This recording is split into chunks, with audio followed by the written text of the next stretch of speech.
And welcome back, my fellow fiends, for the very last time.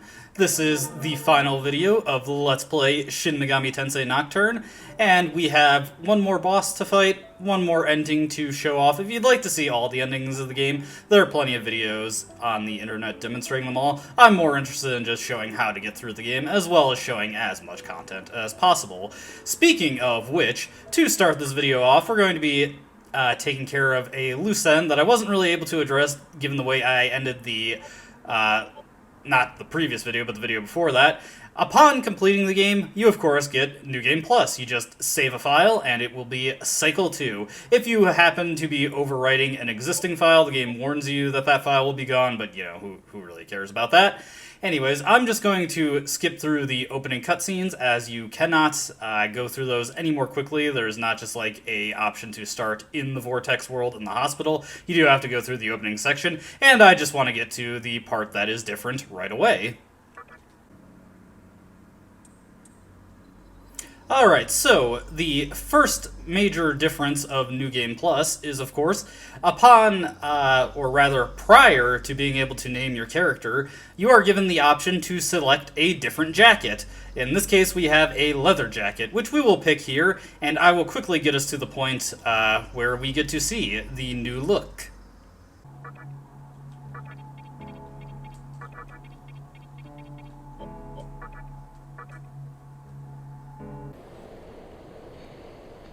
And here we are, seeing our brand new look.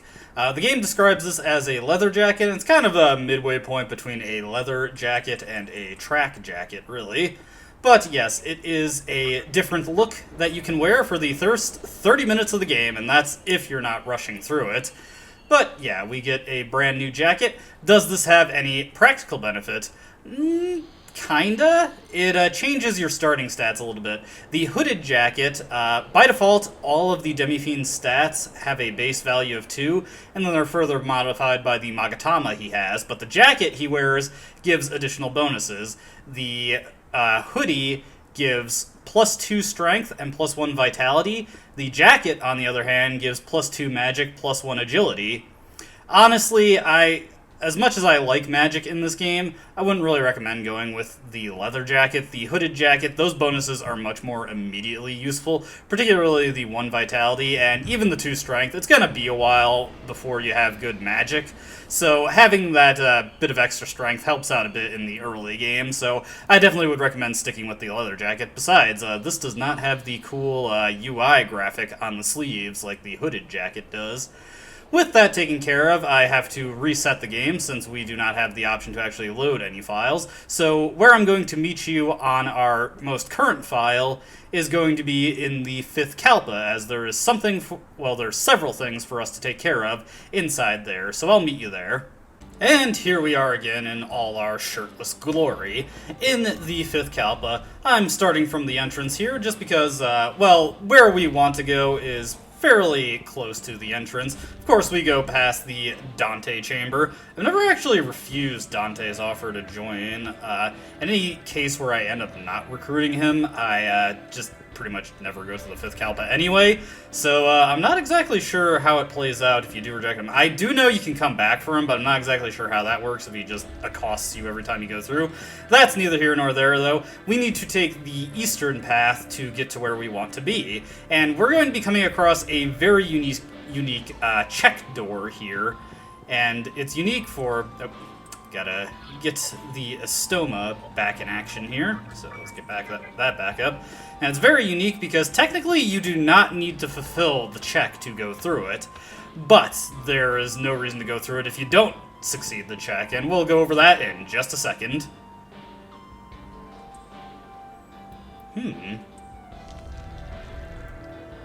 Now what does he mean by that? Well, if you enter this without actually meeting Lucifer at the bottom, this treasure that I'm about to open, it would not be here. We get a few death stones, and in each corner of this chamber, there will be a mystical chest that we can open, and each one has some pretty good rewards for us in it. One annoying thing about this chamber, of course, is that I don't think there's enough time on the Kagetsuchi to actually grab everything before it runs out, but we'll see. Here we get a cool 150,000 Maka, which might come in handy depending on how things go for the rest of this video. And you know what the heck, we're so close to getting the Kagetsuchi back up to full anyway, that I do not mind just running around a little bit. Because we are so high level at this point, Estoma just basically blocks everything. I think just barely I can run into encounters that have Madas in them. And the only counter I know for sure will always take place is if I run into several motes. As you can see, we get a few magic incenses here, which are useless because Masakados just boosts us up to max. We will slowly edge along here and open up this chest right here.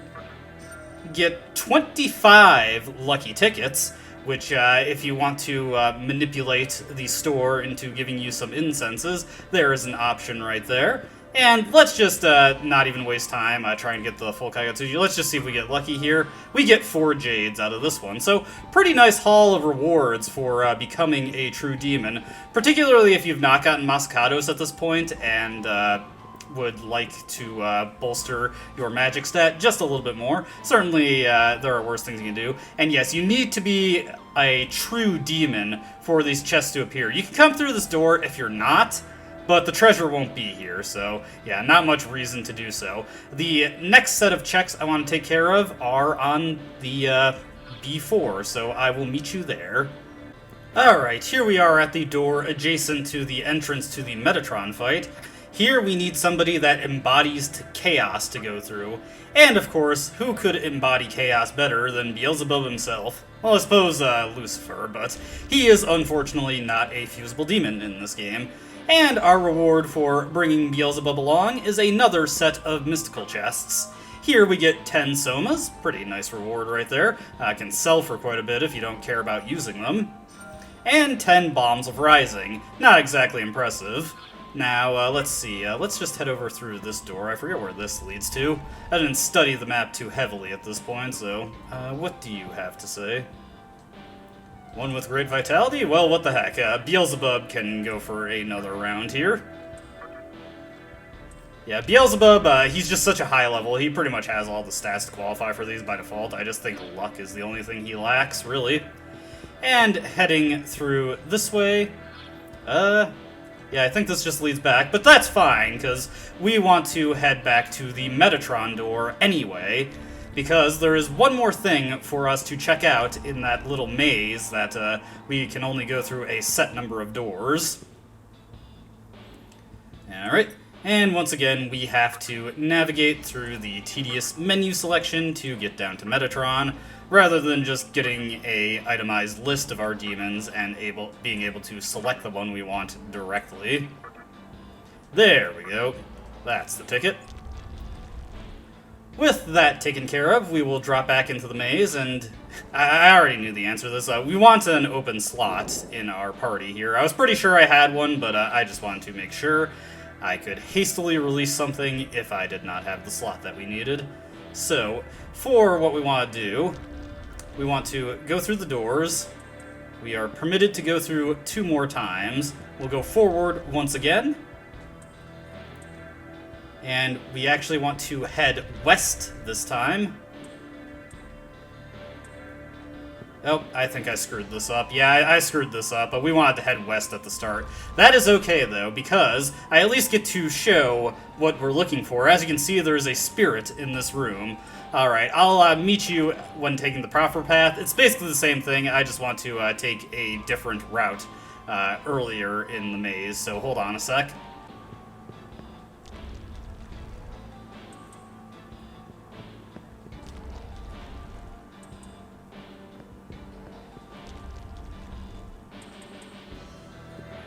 Okay, I was slightly incorrect. We just needed to head completely straight, and there would just be an opening in the path here, allowing us access to the spirit. And it is the Shady Broker for the 5th Kalpa, and he sells a very interesting demon, the strongest elephant you ever saw. Well, that is pretty steep, but we don't really have anything else to spend money on at this point. Now, what do we get from him? Well, he said it's an elephant, so you can probably guess that it's Giri Makala, or I guess it could be Ganesha, but most likely you were thinking Giri Makala if you recognize that at all. And he has a very, very interesting skill at his disposal, Pierce.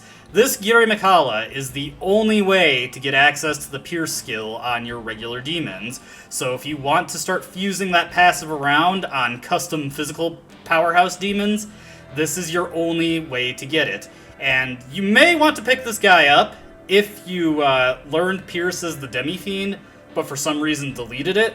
Then this is your only backup for getting it in a file, and it would be a very good idea to do so, because otherwise you do not have access to Pierce for a tough that practically requires it, but we will get to that by the end of this video. And that's it for the Labyrinth of Amala, really. We've seen everything of interest. I didn't get to do a commentated run of the Warp Tunnel minigame in Hell's Vault, but I did get a bonus video out for that. We, of course, saw the door with the Black Frost lock earlier and got the items from that in a different file. So, yeah, that is it for the Labyrinth of Amala, and we are about to head in to the final boss encounter of the game, but there's one more loose end that we have to take care of, so I will meet you at the Cathedral of Shadows in the Tower of Kagetsuchi. And here we are back at the Cathedral of Shadows, and we've got two things to do. First off, since we took the effort of giving him, may as well register Giri Makala, get that Pierce skill forever saved in my compendium, and then take a look at our registered percentage there. We've got 99% there. Also take a good long look at Vishnu's summoning cost. Now, in order to get that final percentage that we need, I'm going to pull Bishamon out of the compendium, as well as an Earthus. The Kishin race can fuse with Earthus in order to create a rank up. And the Soul Demon I do not have in my compendium at this point is Thor, so let's get him fused. And just bypass this. Something I learned off-screen when I was trying to do some fusion to get that custom Harlot that I used in the main Let's Play is I got a fusion accident twice trying to fuse up Bishamon, which I did not realize could happen when you were doing elemental fusion. But as soon as you have registered every race of demon, or rather every species, I suppose, we get a special rate for summoning demons. The demon summoning fee has been reduced. More specifically, it has been halved. Previously, Vishnu cost 88,400, and now he's down to 44,200, so pretty sweet reward there. Definitely very helpful if you're doing a lot of custom fusing in order to get strong demons. Of course, the major downside is that now that we've done that, we've basically done everything there is to do in the game, really, so there is not much purpose to that as far as this Let's Play goes, or even my own personal playthroughs go, as it will probably be a very long time before I play this game again, since I'm just done with Let's Playing it, and I've basically done everything I've ever wanted to do with it. But that is neither here nor there. We've got one last thing to do. When you are on the true demon route, you have a unique final boss to face, and he attacks you after you defeat the Kagetsuchi. So let's get to the Kagetsuchi and show off the different dialogue he has and show what happens when we defeat him on the true demon route.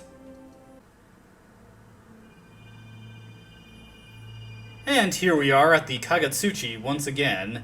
Now, I mentioned this previously, but the cutscene here plays out differently depending on what path you are on, though the end result is always the same on any route that isn't the neutral demon route, which is, of course, you do not go for the freedom path and do not support a reason.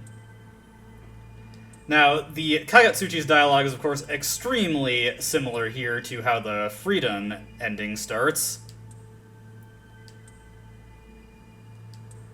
But here, he recognizes us as a demon instead, rather than someone who is seeking to create the Kingdom of Freedom, someone persuaded by the fallen angel.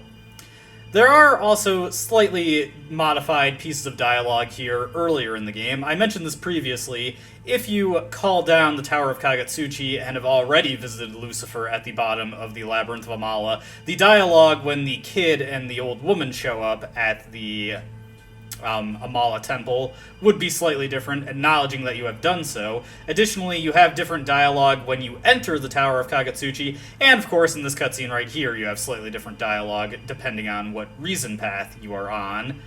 The previous two sets of dialogue I don't really consider interesting enough to really bother trying to get my own footage of. If you're curious, you can just look up a game script online. But as you can see, this is by far the most hostile the Kagetsuchi reacts to us with, should we throw our hat in with Lucifer. And I'm just going to completely dumpster this guy so we can get to the fight that we actually care about, so hold on one moment.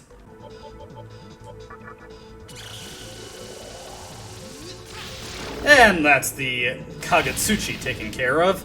But of course, that is far from all there is to this ending path. Upon destroying the Kagetsuchi here, once again, he just curses us. Rather annoyed that we did not pick a path that he believed in. And much like Aleph at the end of SMT2, we are supposedly cursed to the end of all time, but who cares about that? That does not matter as soon as we turn off the video game. Yeah, I've heard this spiel before. I actually have Let's Played Shin Megami Tensei 2, a long time ago, when I was 16. Naturally, the videos I've made back then have not aged terribly well, but you are more than welcome to watch them if you want to see a cringy teenager play a game that, actually I did surprisingly well at that, all things considered. And, once again, the Kagetsuchi bursts forth, enveloping the land in his light, though this time we are not molding it into anything in particular.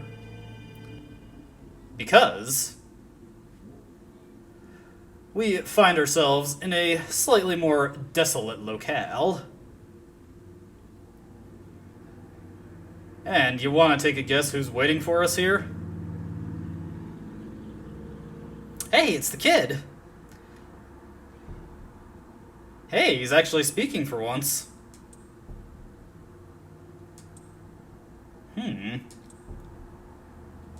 Well, so much for making a new world.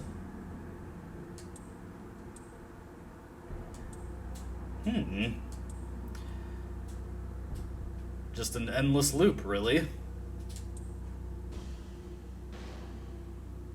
Whoa, what's happening to your shadow, kid?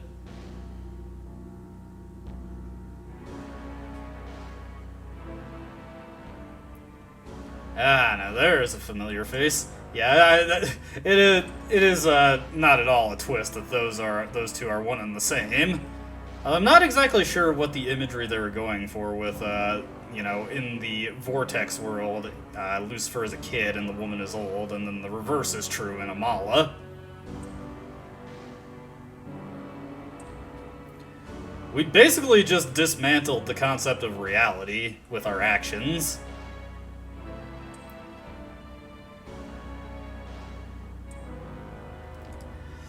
Yeah, that's a pretty accurate way to sum up our crusade in this game. I mean, we really don't have anywhere to go from here. Sorry, I just banged the controller.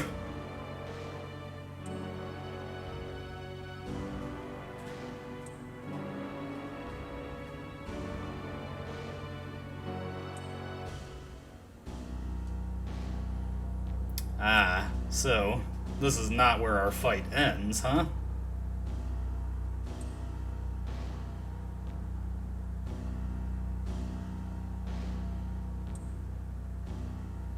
So it seems the Great Will created his own worst enemy.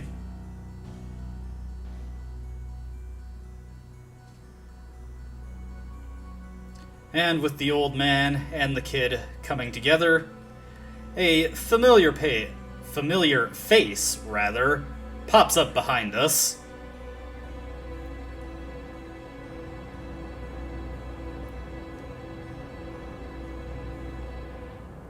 Haha, it's the L-Man himself, Lucifer, and he is large and in charge.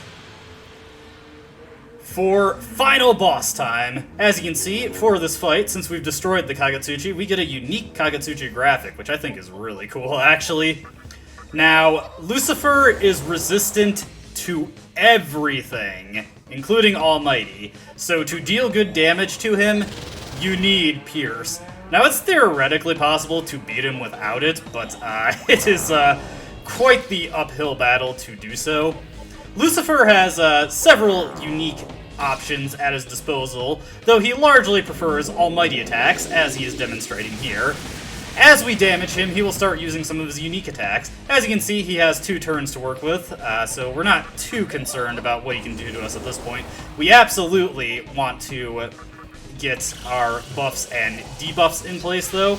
And contrary to how I've been doing boss fights in prior videos, we really do want to be getting our damage out as we go through the fight, as Lucifer has a tremendous amount of hit points. He has 65,535 hit points to chew through, which of course is the maximum value you would see for stuff like experience in the SNES games, since that's the most they could handle with the 16-bit architecture. So yeah, I think that's a pretty funny detail. Now, Lucifer does have access to Deikuja and Deikunda, so just to err on the safe side and kind of discourage him from using them, I don't want to max out buffs and debuffs. Black Frost is definitely going to be doing a lot of prayers here. Also, as you can see, the game decided to afford us a nice bit of mercy and gave us a full heal going into this fight. Ooh. It is actually very unfortunate when Lucifer gets critical hits, particularly when a certain attack comes into the mix, though we will get to that when we get to it. One thing to note about Lucifer here is that this is the one moment where there's actually a measurable difference in difficulty between this version of the game and future releases of the game. And we're just going to pass here. We're going to pass here and get focus. The Demi-Fiend is the only one who can really do appreciable damage to Lucifer. I'll have my characters throw out slaps every now and again when it's not really a big deal if they do anything else, but otherwise I'm mostly just going to be passing to get to the Demi-Fiend so he can focus and get his damage out. Also, it is very, very much a good idea to stay at full HP at all times. You never know when Lucifer is going to purge the buffs and debuffs from your characters, and it is just really undesirable if he does that and then lays into you with a powerful offense. But yeah, as you can see, the damage reduction he has from his resistances, I'd say it's about an 80% resistance. It's not quite on the same level of what Black Frost is capable of, but it's still a pretty heavy reduction to your outgoing damage. Your other demons attacking really only benefits you if they happen to land a crit.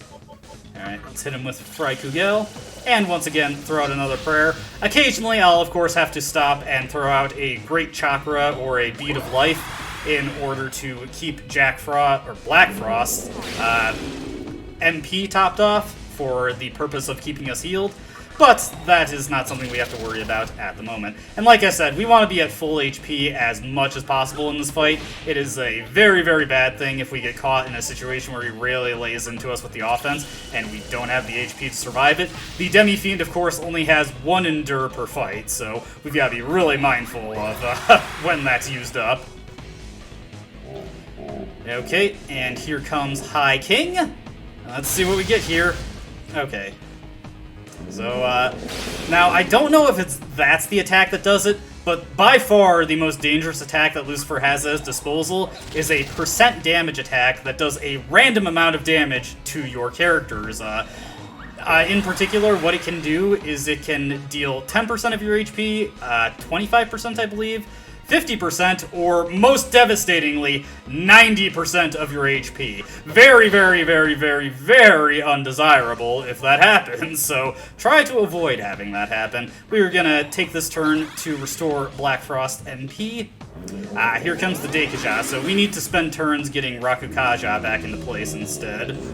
But that's okay. Oof. And there's critical and prominence, but that's not too much of a threat. As you can see, bouncing his attacks off of your characters actually does some pretty appreciable damage, much more so than just attacking him outright.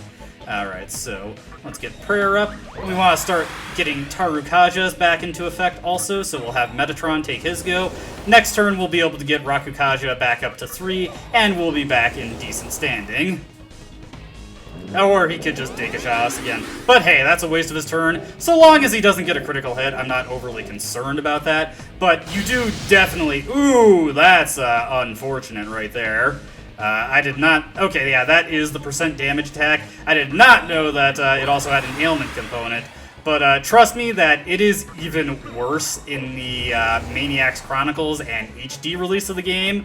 In that version of the game, High King also has a Deikasha component to it, and it purges your buffs. Absolutely devastating if he opens his turn with that, and then decides to launch a physical attack on somebody, because it could very well do 90% of their HP and damage. He lands the physical attack and just utterly destroys them at that point. Yeah, really nasty if that happens. And yes, I have had that happen before. On the Demi-Fiend. Not fun. I did make sure to make a save after I dropped off the Heaven, Nether, and Earth Stones, so I don't have to go back through that should this fight end in failure, but we're doing pretty good so far. Always unfortunate when we fail to dodge. Oh man, he's getting lucky with the crits. Thankfully, in the version of the game that I'm playing, I don't have to worry about High King debuffing my party, so that's all good there. Oh, nice! Always appreciate the criticals. Allows me to get in an extra slap with Wukong and Metatron. May as well throw out Brutal Slash just for a little extra damage there. A crit is always appreciated. And I guess we'll just have Black Frost also throw out a punch here. We're doing pretty good on this fight so far. Oh, here comes another High King. I am a bit worried about the bind procking on that. I believe it's just any ailment can hit on that. Bind would be unfortunate because Black Frost, he has Null Mind and Null Curse. He does not have Null Nerve, though, and Bind is a Nerve-type ailment. So that is actually pretty threatening to him. As you can see, he got pretty unlucky with High King there. It took like 75% of his HP, or actually no, he took 50% and then he got attacked ever. Sorry, I wasn't paying enough attention there. Alright, so we'll just throw out this slap here, throw out a Brutal Slash here. And we're doing pretty good on the damage so far. Definitely where this fight gets tricky is when High King comes into play, because that attack, it can do nasty things to you. And naturally, it is super duper annoying on the HD version to have to deal with that constantly purging your buffs, and you have to set them back up. I'm getting pretty lucky, though, and he's mostly rolling the 50% damage on it. Nice. Always appreciate the criticals there. We'll probably have to restore Black Frost MP come the next turn, or the turn after, rather. We're getting there, though. We should be pretty close to finishing him off. I haven't been keeping an active track, but we've been doing any turn that I've gotten to attack, we've done over 5,000 damage, so that's been pretty good. Oh, I didn't have focus in effect there. That's... Oh, right, I was supposed to focus this turn, right? Derp. Sometimes I lose track of what I'm doing. Oh, here comes Root of Evil. Oh, is Root of Evil the attack that does percent damage? Okay, yeah, that's the percent damage attack. I was incorrect. Okay, so High King is just a very, very damaging attack. That explains why I was doing pretty consistent damage there. Okay, so let's get Prayer up. Fortunately, we did not lose any Endures there, so we're fine in that front. Okay, but yeah, let's use the Chakra Pot on Black Frost, get him back into position. But yeah, Root of Evil, okay, that is the attack that has the Deikasha effect to it. But as you can see, not something we have to worry about here. Unfortunately, my worst fear did come true, and the Bind did actually land on Black Frost. Also on Wukong. So what we're going to do here is, let me see here. Let's take a look. Do I have anything that can cure that, actually? I do not seem to have anything that can cure that. So we just got to make do and wait for that to wear off, which it will do that when it feels like. That's a very, very unfortunate thing to have happen. You know what? Nah. I considered manipulating him into doing Dekunda to deal with that. Okay, it's gone. I'm not exactly sure what determines ailment recovery in this game. In Digital Devil Saga, it was tied to your luck stat, where the higher your luck, the faster your innate recovery to ailments was. I don't know if that's the case in this game or not. Definitely have had ailments last for a while, and I'm not sure if there's a correlation there. Okay, yeah, let's use another bead chain. I really can't afford to act if Black Frost is binded there. Well, that is a very weird mood for him to use. This fight's kind of going weird at this point because I can't get Black Frost to get his actions back. Wukong is also kind of getting hosed here on his actions, so we just gotta keep using these bead chains, which thankfully I have plenty of, until we can finally get a turn where High King doesn't proc the bind. Alright, I can live with Mickey Dalown. There we go, that's easy peasy, lemon squeezy, don't have to worry about that too much. Let's use a Fry Kukel here. Okay, still actually had Pearson effect there. Let's use Prayer, finally get my full team back in action here. And since I'm not going to get a turn anyway, let's just have Metatron do the slap. Alright. Hopefully High King does not proc bot. Yeah, of course. Oh, well. Hey, Prominence, that's A-okay with me, unless it doesn't hit Black Frost, never mind. I kind of wish Metatron had access to Prayer here, but I wasn't able to fuse him with it in the chains that I was doing. Yeah, just do a slap here. Looks like we're gonna have to... Ooh, this is unfortunate. Here comes Root of Evil. Now, how this turn's gonna go is gonna really depend on... Okay, that's not too bad. It's actually kind of desirable that... Oof, ouch. It's actually not that big a deal that Wukong got muted there. Now we actually have to use Soul Return to get Black Frost back in. Ah, jeez. This fight's starting to go pretty sour towards the end of it. I'm probably gonna have to use Bead Chain here.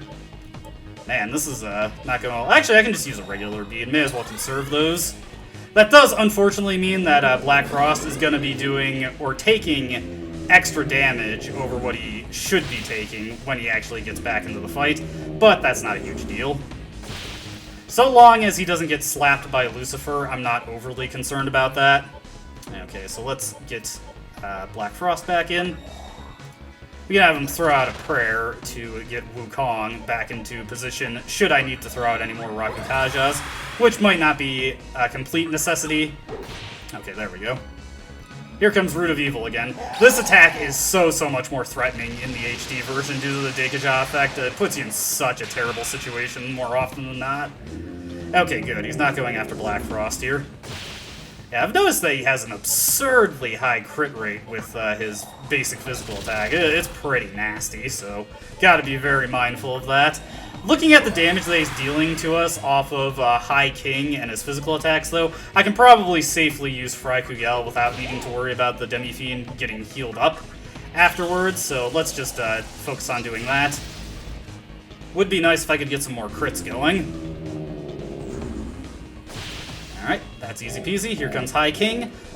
Once again, this is going to depend on whether or not we get bound, and of course we did. Yeesh, that does heavy damage if you don't have... Rakukaja in effect. Let's use another bead chain here. Do not need the MP restoration from that, so we do not need to use Bead of Life, is what I was trying to say. Yeesh, he is just nailing me with this constantly. I'm having horrible luck with the binds. Yep, there goes Black Frost once again. This is not going my way. Yeah, once he starts spamming those moves, it just becomes a nightmare. Yeah, this is not good. Oof, this is a tough choice. Really would like to not have to do that, but I wasn't really left with much of an option there. Okay, anytime he uses Diorama, I'm okay. That doesn't heal that much HP on him. Okay, finally managed to get through that without being bound, so that's good. Okay, Soul Return, actually getting good use out of this. Who would have thought? Okay, so let's pass there, and I think I'm willing to take the risk. Let's just immediately bring Black Frost back in.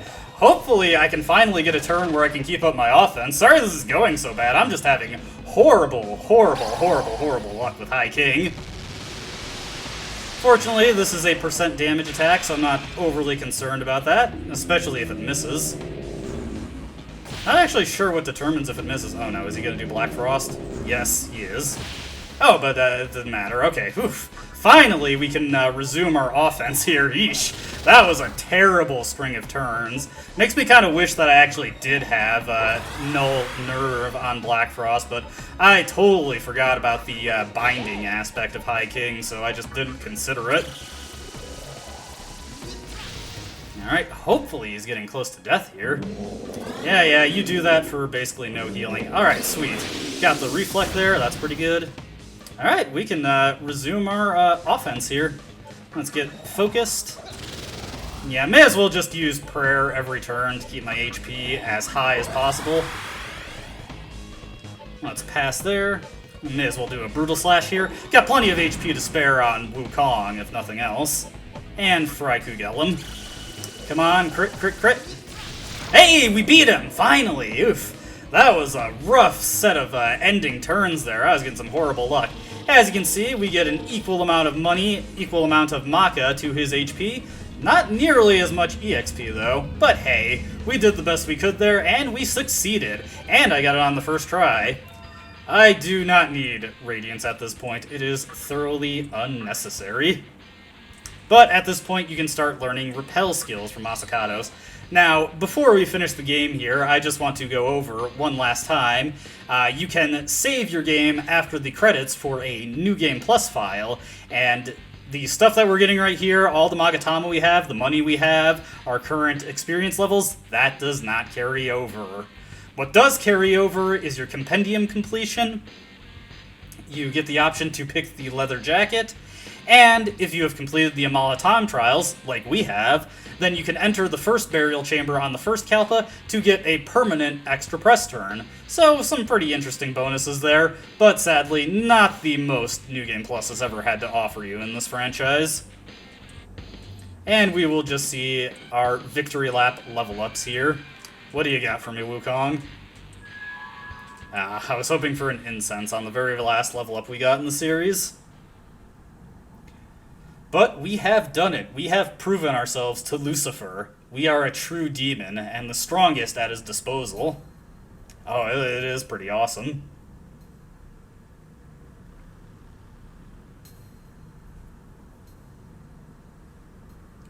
What do you got for me, boss man? I'm ready to tear some stuff up.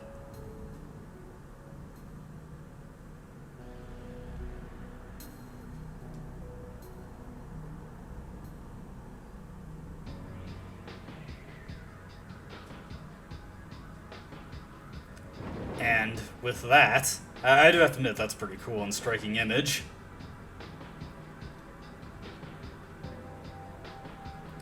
With the defeat of Lucifer, we have an army of demons at our control, and we prepare to march on the heavens itself. And you may recognize this. This is, of course, what we get to see in the title screen. So that's what that all meant.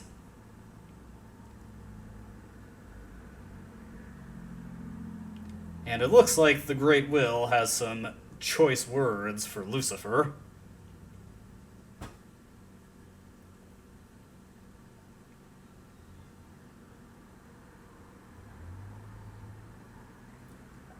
But that is it. That is the ending of Shin Megami Tensei Nocturne on the True Demon route, and the bonus final boss of the game. We've done it. We've done everything that there is to do in the game, and, well, okay, technically we didn't get all the endings, but that's a very, very minor thing, and to be honest with you, the game plays out very, very similarly, regardless of what ending path you're on. The major difference is that if you're supporting any of the reasons, you get to skip whatever boss is for the reason you support. Now, we get a final credit sequence with a credits theme that is nearly as fitting for this ending as it was for the one we got previously.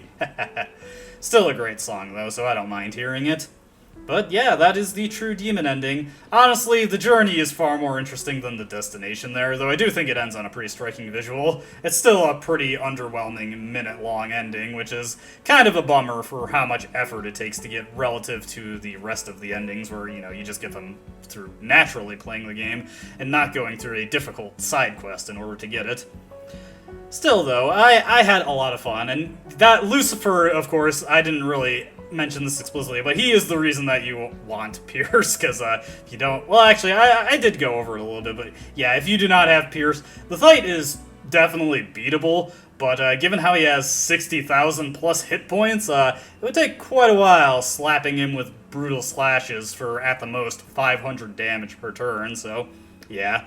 It definitely is nice in the HD and Maniacs Chronicles versions where you have at least one guy who is guaranteed to have Pierce and does reasonable damage, even if it's closer to, you know, the lower thousands than the most you can hope to do with Focus. To me, that's actually the biggest weakness in Dante and Raido's kit, is that they lack an equivalent of Focus, because that move is just so powerful in this game. But, yeah, that's about all I really have to say about the true demon route. It's a fun time to go through this game and just fully show off everything. Once again, I've given my thanks in the previous video, but again, thank you so much for watching this if you sat through it all. I hope you enjoyed what you saw, and I hope I showed off the game in an appreciable manner. I did everything as best I could, given my rather hectic living situation relative to trying to actually record stuff. I'm actually impressed I'm able to keep up the schedule I am, because it's pretty demanding, but it is fun, and it allows me to explore challenges in games that I otherwise don't normally dedicate the effort to, although this is the one time where the extensive bonus content in the games I actually have personally completed, because this is just such a great game. Huge recommendation from me. And this is probably going to be my last Let's Play video for a little bit. Definitely going to be taking a bit of a break. All things goes according to plan. I've got a couple games that I want to record some series for, but both of them have not come out yet. One of them has a set release date. The other is up in the air. It could get its release date announced tomorrow, or even drop tomorrow for all I know. Hopefully not. I would like a little break from recording, but at the same time, it's probably not going to be as long as the games I've played previously, so that's not much of a concern if it does happen to drop soon. But yeah, that's Shin Megami Tensei Nocturne. And I'll just leave you with the credits here. I'll dip out, let you see the New Game Plus save for once, but this is it for Nocturne. It was a Let's Play 6 years in the making, and I'm so glad I was able to come back and finish it, because this game is just such a great one, and it really does mean a lot to me, so I'm glad I was able to come back and do it in a way that I felt was relatively comprehensive and decently skilled, I'd say. So yeah, that's where I'll leave you. When we come back to my next video, I'll be playing Daikatana. See you then.